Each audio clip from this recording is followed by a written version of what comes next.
Kartel Bini Pancasila, tempat di mana kita membahas topik-topik inspiratif seputar kehidupan, pembangunan berkelanjutan, dan nilai-nilai kebangsaan. Perkenalkan, saya Wahyu Susanti, mahasiswa BINUS Online Learning, jurusan Sistem Informasi kelas LDBA dalam mata kuliah Kartel Bini Pancasila yang akan menjadi pembawa acara Anda pada hari ini. Oke, dalam episode ini kita akan bahas bagaimana pengalaman langsung seorang pengguna BPJS mencerminkan nilai-nilai SDGs, khususnya SDG 3 about good health and well-being, kemudian SDG 8 terkait decent work and economic growth, serta bagaimana hal ini berkaitan dengan nilai-nilai Pancasila seperti keadilan sosial, kemudian persatuan Indonesia, dan gotong royong. Oke, untuk ini saya telah mengundang seseorang yang telah memiliki pengalaman langsung dengan program BPJS. Perkenalkan, Mbak Stalista sebagai pekerja swasta. Selamat datang dalam podcast Kartel Bini Pancasila, Mbak. Selamat datang Kak Ayu, terima kasih udah diundang hari ini. Iya, maaf ya Mbak ya, saya jadi merepotkan nih. Mungkin dalam podcast kali ini kita bisa berbagi cerita Mbak ya terkait penggunaan BPJS nih. Oke, mungkin saya langsung mulai aja ya. Sebelum kita masuk ke diskusi kita pada malam hari ini, Mbak, bisakah Anda ceritakan sedikit tentang diri Anda atau diri Mbak Stalista dan bagaimana Anda pertama kali mengenal BPJS, kesehatan, dan tenaga kerja? Perkenalkan, nama saya Stalista, saya bekerja swasta. Kali ini sebelumnya saya sudah pernah bekerja di rumah sakit dengan latar belakang bekerja sama dengan BPJS. Dan sekarang saya bekerja di dunia tambang dan sangat kontras ya sebetulnya, tapi di sini saya hanya support untuk dunia tambang. Oke. Untuk pertama kali mengenal BPJS berarti udah lama banget Pak ya? Mulai dari penggunaan dan sampai ini ya, yang memfasilitasi atau seperti apa? Kalau pertama kali kenal sejak awal berdirinya atau munculnya BPJS yang sebelumnya asuransi kesehatan untuk kalangan tertentu, kemudian 2014 masuk untuk bisa digunakan oleh seluruh rakyat Indonesia, dan pada akhirnya saya juga membantu rumah sakit untuk klaim ya. Oh gitu. Dan siap. akhirnya di tahun lalu saya berhenti Kak Anyu. Nah, kali ini saya bekerja di dunia tambang. Oke, siap. Terima kasih. Oke, kita lanjutkan ke pertanyaan berikutnya. Menurut Anda, Mbak Stalista, apakah layanan BPJS ini mencerminkan nilai-nilai Pancasila Mbak, seperti gotong royong, kemudian keadilan sosial Mbak? Menurut Mbak Stalista seperti apa? Kalau keadilan sosial pastinya saling membantu ya, siapa yang sehat membantu yang sakit. Tapi kan kita nggak ada yang pengen sakit ya. Terus keadilan sosial sama gotong royongnya pun sama sih sebetulnya, dari mau kelas 1, kelas 2, kelas 3 sebenarnya dari yang juga saling membantu. Itu sudah diterapkan sejak lama, cuman mungkin kalau misalnya nanti ada yang tidak sesuai mungkin hanya oknum saja. Siap. Pertanyaan selanjutnya Mbak Stalista terkait ini kan juga dikaitkan dengan SDGs ya, tadi yang udah kita mulai dari awal tadi itu. Menurut Anda apakah BPJS ini membantu meningkatkan akses masyarakat ke layanan seperti BPJS menjadi lebih baik Mbak ya? Menurut Mbak Stalista selama pengalaman pengguna ataupun sebagai support untuk klaim itu seperti apa? Kalau support dalam SDGs pasti sudah membantu, tapi semakin berkembangnya zaman teknologi itu harus segera diupdate, karena sekarang kan juga orang kan juga mudah ya untuk melakukan komplain terhadap sosial media. Itu harus tetap diwaspadai. Walaupun SDGs itu sudah membantu sekali mereka, tapi kan masing-masing orang punya subjek sendiri-sendiri ya kan ya. Gitu. Oke, saya lanjutkan Mbak ya. Untuk pertanyaan selanjutnya, apakah Anda merasa bahwa pelayanan BPJS ini sesuai dengan kebutuhan Anda? Dan apabila ya, kan sepertinya biasanya ada tantangan-tantangan untuk implementasi BPJS. Misalnya Mbak Stalista waktu melakukan klaim sebagai pribadi ataupun mungkin sebagai petugas itu seperti apa Mbak ya? Dan bagaimana Anda mengatasinya? Kalau klaim secara pribadi memang belum pernah ya, karena kan kalau biasanya kita periksa sebagai pengguna BPJS kan kita gratis saja taunya, terus sampai di sana kita taunya hanya periksa, pulang nggak bayar. Nah tapi kalau dari sisi rumah sakit itu kan subjektifnya itu nggak bisa tidak bisa memilih mana yang harus di cover atau enggak. Jadi semua pasien yang periksa harus sudah diterima sama rumah sakit gitu. Oh itu tidak ada kayak pengecekan lebih lanjut lagi atau seperti apa Mbak kalau misalnya klaim Kalau BPJS itu? pengecekan pasti hanya pastinya nomor kartu harus aktif. Oh, oke. Karena ada iuran harus dibayarkan. Kalau misalnya nggak terbayarkan, berarti harus ada masa dendanya. Oh gitu. Berapa lama? Kemudian terkait dengan masa dendanya pun kapan sih terakhir dia bayar? Karena itu berkaitan sama masa bayar dendanya itu. Penyakit apa yang bisa mereka masuk Klaim. ketika masuk, ya betul. Misalnya harusnya panas, tapi ternyata panas dengan ibu-ibu hamil, kan beda itu kan.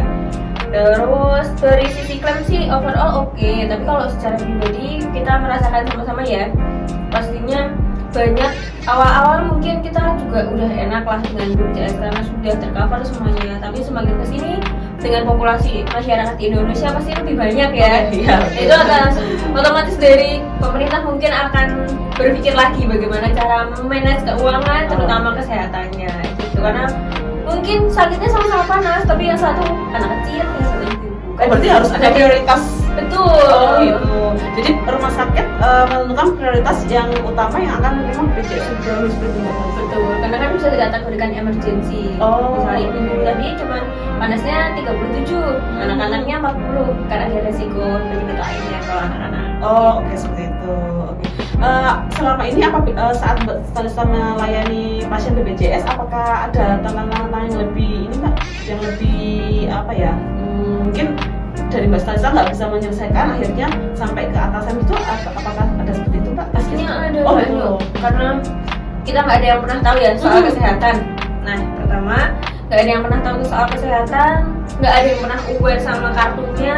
Oh iya itu yang susah jadi Mbak ya? Betul, nggak pernah. Jadi ketika masuk posisinya keluarganya lagi nggak sehat, kemudian kemungkinan secara ekonomi mungkin tidak bisa mengcover biayanya secara mandiri, akhirnya menggunakan BPJS dan ternyata kartunya sudah tidak terbayar. Nah, apabila terjadi hal atau case seperti itu seperti pihak rumah sakit akan melakukan tindakan seperti apa Mbak ya? Kalau ada yang sampai pending, pertama cek dulu seberapa lama tuh tadi dia nggak bayar, penyakit apa yang sebelumnya dia riwayatnya, Oh. pernah nggak itu dia kontrol, misalnya stroke, terus habis itu stroke-nya itu karena darah tinggi, tapi ternyata darah tingginya itu tidak pernah dikontrolkan. Terus ternyata pernah darah tinggi tapi nggak pernah diminum obatnya. Oh. Nah, setelah nggak pernah bayar, terus tahu sakitnya apa, kalau keluarga misalnya keberatan atas dendanya, biasanya dikonsultasikan ke pihak manajemen. Nanti pihak manajemen lah, pihak manajemen rumah sakit yang mengonsultasikan kepada BPJS-nya. Oh pusat ya BPJS pusat. Atau setempat, kota Oh, oke, setempat. oke. Nah, nanti ditanyakan apakah ini masih bisa dirawat.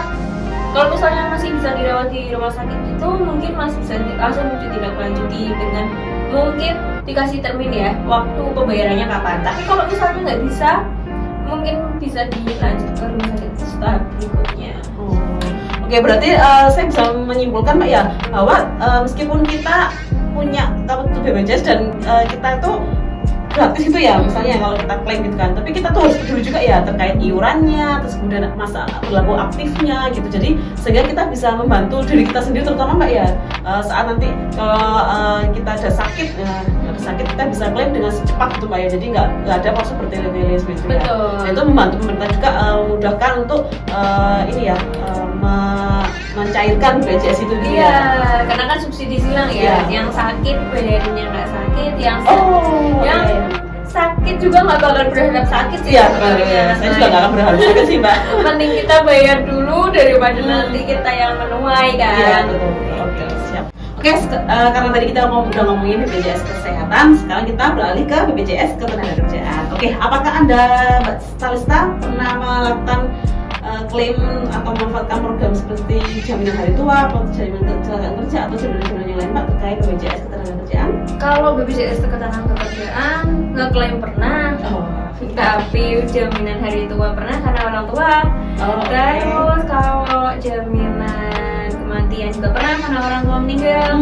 Tapi kalau klaim karena kecelakaan yang pribadi nggak pernah ya. Jangan sampai lah ya, jangan sampai. Iya, Betul. Itu cuma kita jaga-jaga aja, jangan sampai kita gunakan gitu ya. Iya. Betulnya gitu ya. Oke.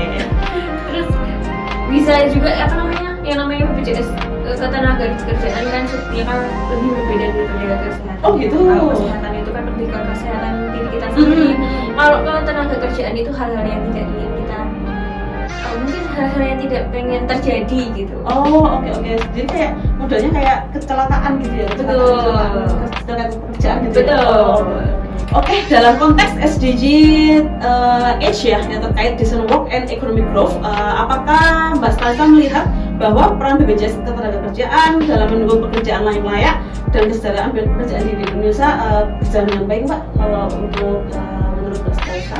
Kalau menurut saya tuh lebih baik ya kan pastinya, karena mulai BPJS Ketenagakerjaan yang paling awal muncul itu sudah bisa mengcover ibu rumah tangga.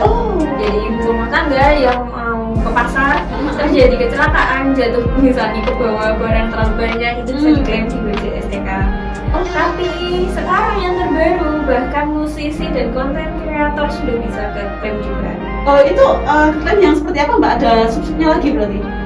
Dalam kategori kalau ibu rumah tangga kan yang penting perjalanan dari rumah ke pasar atau pasar ke rumah. Tapi kalau konten kreator biasanya dilihat dulu kecelakaan apa sih yang sering terjadi. Misal nih mau pasang tripod, tripodnya tiba-tiba jatuh, nah itu mungkin bisa di cover. Mau pasang apa tapi kena solder, nah itu bisa. Kalau misalnya konten kreator terus musik biasanya mungkin saking gayanya pakai drummer ya, terus ternyata nggak sengaja atau main gitar terlalu kencang, nah akhirnya berdarah itu juga sangat ini Pak ya, sangat fasilitas banget Pak ya dari segala peran gitu ya. Jadi nggak cuma peran-peran profesional seperti mungkin kita ya pekerja swasta, tapi jangkauannya lebih luas lagi seperti pekerja konten kreator. Sekarang banyak banget tuh pekerja digital, terus kemudian ibu rumah tangga pun bisa diklaim. Wah luar biasa ternyata pemerintah kita untuk mensupport program-program SDGs ini. Menurut Mbak Stalisa nih, seberapa besar peran BPJS sih dalam mendukung kesejahteraan Mbak Stalisa, kemudian keluarga Mbak Stalisa, sehingga dalam segi kesehatan dan pekerjaan itu terakomodir, Mbak? BPJS sangat membantu dalam segi apapun. Kita nggak ada yang pernah tahu apa yang terjadi di depan. Kesehatan juga kita nggak ada yang pernah tahu. Sekarang kita baik-baik aja. Mungkin karena pola makan, pola tidur kita bisa aja terjadi sesuatu. Misalnya nggak usah jauh-jauh kita terpleset. Itu bisa juga kita diklaim sama BPJS Kesehatan. Tapi kalau kita terplesetnya di area kerja, atau kalau misalnya kita pulang kerja, itu bisa dikategorikan tenaga kerja. Jadi sangat membantu kita ya. Sangat membantu. Sehingga kita pemerintah sudah menjalankan program-program tersebut. Nah kita sebagai masyarakat harusnya menjalani dengan baik Pak ya. Jadi sehingga program-program ini berjalan dengan baik gitu ya, selaras mewujudkan SDGs terkait dan terutama mengamalkan nilai-nilai Pancasila. Nah pastinya itu ya, karena saat ini gotong royong ya. Gotong royong, keadilan sosial, nah itu sangat mengcover ya, karena semuanya mendapatkan hak yang sama. Kita sebagai warga Indonesia. Oke, Mbak Sasa, malam ini kita banyak banget nih kita bahas terkait pertama ini ya kartu di Pancasila kita fondasinya di situ. Kita punya 5 dasar Pancasila dan pengamalannya seperti yang pertama implementasi BPJS yang relevan dengan SDGs yang telah ditetapkan oleh pemerintah. Iya pastinya. Ya betul. Oke, terima kasih banyak Mbak atas cerita dan pengamalan yang dibagikan. Saya yakin pendengar semua mendapatkan banyak wawasan Mbak ya. Terutama saya nih, ternyata BPJS itu sekompleks itu ya, dan itu merupakan program pemerintah. Kalau misalkan berjalan dengan baik tuh sungguh sangat membantu kita Mbak ya sebagai masyarakat. Betul. Ya. Oke. Hari ini kita udah banyak belajar ya terkait program BPJS, gak hanya memberikan manfaat ternyata terkait kesehatan kita, ketenagakerjaan, dan kita juga memperkuat solidaritas kita ya sebagai warga negara Indonesia terhadap prinsip keadilan sosial dan gotong royong tadi yang kita sebutkan. Oke, sebelum kita mengakhiri sesi wawancara kita pada malam hari ini, Mbak Sasa, mungkin ada yang bisa disampaikan kepada masyarakat Pak terkait tentunya BPJS itu seperti apa? Halo teman-teman yang mungkin lihat ya, tetap jangan pernah merasakan apa yang pernah kita keluarkan berupa iuran, berupa apapun itu terkait dengan program pemerintah tentang gotong royong, tentang keadilan. Jangan pernah minta sama manusia. Jadi kalau misalnya kita sudah membayarkan iuran, anggap saja kalau memang kita sakit memang berguna kembali ke kita sendiri. Kalau nggak ke kita, ke keluarga kita. Keluarga kita nggak sakit, keluarga kita baik-baik aja, lingkungan kita juga sehat-sehat aja, lingkungan kerja juga happy. Nah, mungkin berguna juga untuk masyarakat yang lain. Jadi jangan berpikir kalau kita nggak pakai, kita nggak bayar. Nah, kalau nggak ada apa-apa nggak apa-apa ya. Iya, Kalau ada betul. apa-apa mau gimana? Iya, Gitu. kita karena kita nggak ada yang tahu, kita hanya manusia yang bisa mengusahakan yang terbaik itu Mbak ya. Betul. Oke, siap. Terima kasih banyak Mbak Kalista. Mari kita akhiri. Untuk para pendengar setia karakter Beling Pancasila, tetaplah mendukung program-program ini sehingga kita bisa berjalan dengan selaras dengan pemerintah. Oke, terima kasih. Sampai jumpa. Bye.